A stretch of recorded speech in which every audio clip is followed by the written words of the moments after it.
outra coisa que eu quero deixar bem claro para vocês aqui, com relação também a fale a verdade, ou pelo menos não minta, é que tenha certeza, aí eu vou te falar assim categoricamente, tenha certeza, o recrutador que vai fazer a sua primeira entrevista não foi ele que escreveu a descrição da vaga. Olha que irônico. Olha que irônico esse negócio. O cara que vai te entrevistar, o cara que vai te dar o ok ou not ok to go, é um cara que não sabe o que o profissional fará. Não é interessante isso? Porque o cara do RH, normalmente, 99% dos casos, a primeira entrevista é feita por um profissional do RH. E não é ele que está buscando um profissional. Quem está buscando um profissional, principalmente na nossa formação, engenheiro, TI, arquiteto, designer, programador, agilista. Normalmente quem precisa da nossa vaga é o R&D, é o desenvolvimento, a engenharia. E quem escreve essa vaga é o dono da vaga. Só que quem vai te contratar, quem vai te chamar para a primeira entrevista é o recrutador. E o recrutador ele não escreveu, ele leu aquele documento e está em busca do melhor profissional. O que é que eu falo com isso? É que ele está totalmente desconexo da real necessidade do profissional. O que você precisa de entender melhor é que você está ali naquele primeiro passo, naquele primeiro processo, naquela primeira entrevista com o cara do RH, você está ali numa questão de sobrevivência para não ser eliminado. Então, mais é menos, certo?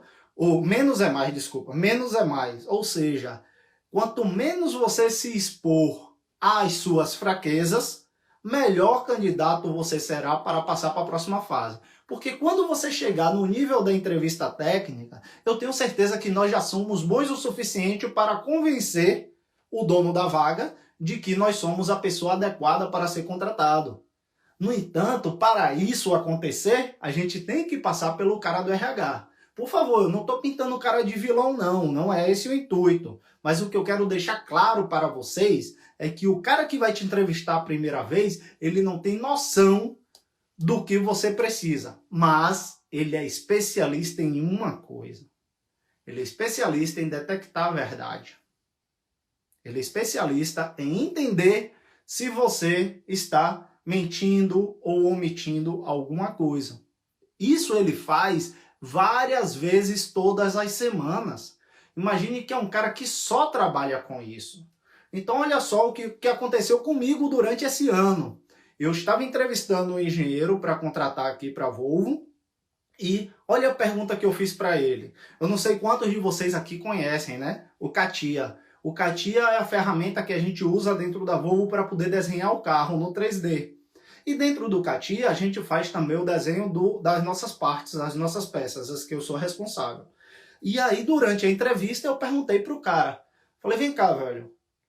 Quando você faz você sabe fazer esse desenho no CATIA? Ele falou, sei. Falei, massa. Quando você faz esse desenho no CATIA, você faz ele fake? Tem um pulo do gato, eu sei, eu já ouvi por aí pelos corredores que é impossível fazer esse desenho 100%. E tem que ter o pulo do gato. Você faz ele fake? Ele falou, faço. Imagina, em um processo seletivo, eu perguntei para o cara se o cara faz errado. E o cara confirmou, falou, faço. Aí eu virei para o meu chefe na hora e falei, pode contratar porque ele está falando a verdade. Ele sabe o que ele está falando. Aí eu continuei o processo. Falei, mas se você faz ele fake, se você dá o jeitinho brasileiro, ele não era brasileiro, ele é romeno.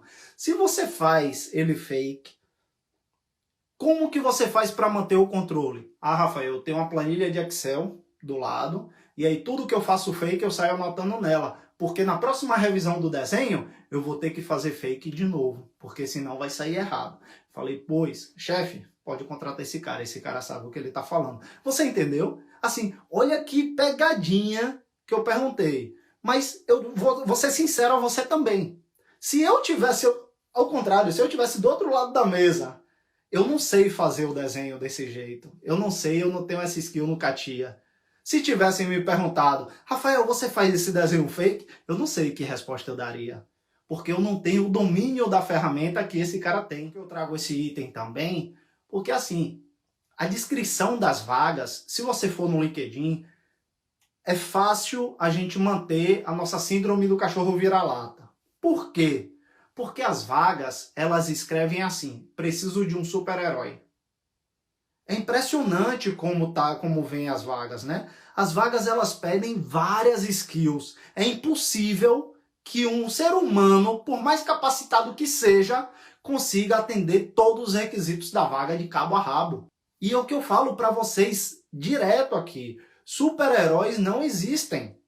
Os caras simplesmente não sabem o que eles querem. E por que eles botam esse overqualified para poder ser contratado?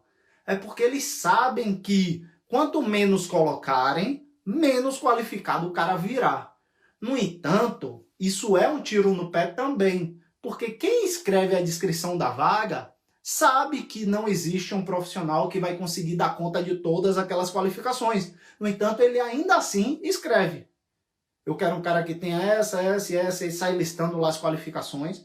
E é impossível a gente atender a todas as qualificações na vaga, não é verdade? Então o que acontece?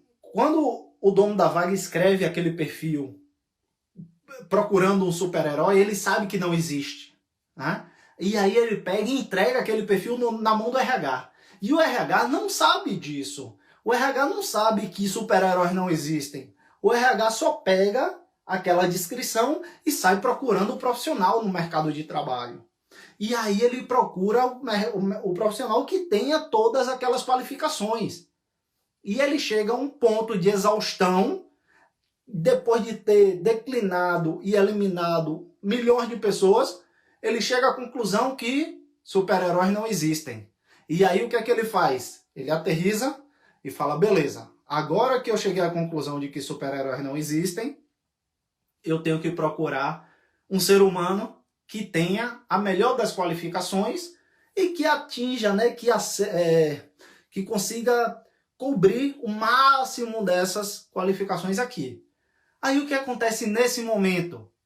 Se ele pega um cara mais maleável, um cara com mais traquejo, um cara que passou pelo treinamento do profissional multinacional, é um cara que vai mostrar as suas virtudes, mostrar os seus valores, mostrar os seus pontos fortes e convencê-lo de que ele é a melhor opção para aquela vaga. No entanto, se ele pegar um cara imaturo como o Rafael dos anos 2000, um cara 100%, um cara que fala a verdade sempre, doa em quem doer, com virtude da verdade, com valor da verdade, o cara vai chegar na entrevista e vai falar, ô seu recrutador, sabe demais? Você falou que você queria que eu tivesse essa competência aqui, mas eu não tenho, não. Então você entende que é totalmente desnecessário nós enaltecermos os nossos pontos fracos? Não precisa.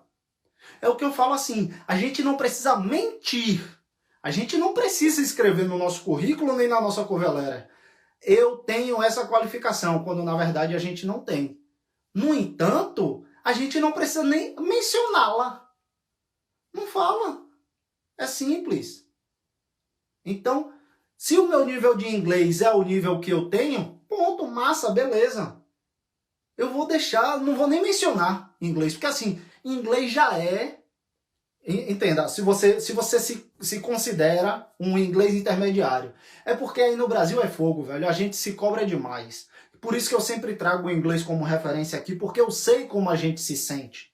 Eu sei como a gente se cobra. E aí a gente fala que a gente é intermediate, upper intermediate. A gente nunca fala que é avançado ou fluente, a não ser que a gente se considere mesmo, que a gente tem uma boa base, normalmente pessoas que fizeram intercâmbio, ou que tiveram uma boa base de inglês no início da vida. Mas pessoas que, como eu, vieram aprender inglês depois de adulto, a gente fica com muito medo de falar que nós somos avançados, a gente fica com muito medo de falar que nós nos garantimos de verdade.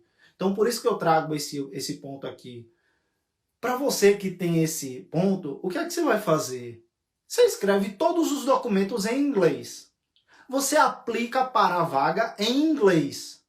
Você não precisa escrever o seu nível de inglês.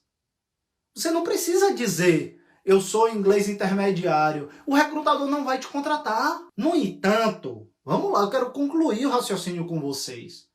Se você escreve todos os documentos em inglês, aplica para a vaga em inglês, o recrutador pressupõe que inglês é uma skill que você já tem. E ele vai provar isso durante a entrevista. Chegando na entrevista, ele vai falar, e aí, tudo bom? Como é que vai? Vai perguntar as coisas para poder você responder. Ele vai entender se você está mentindo ou falando a verdade de todos os itens lá que ele quer te testar.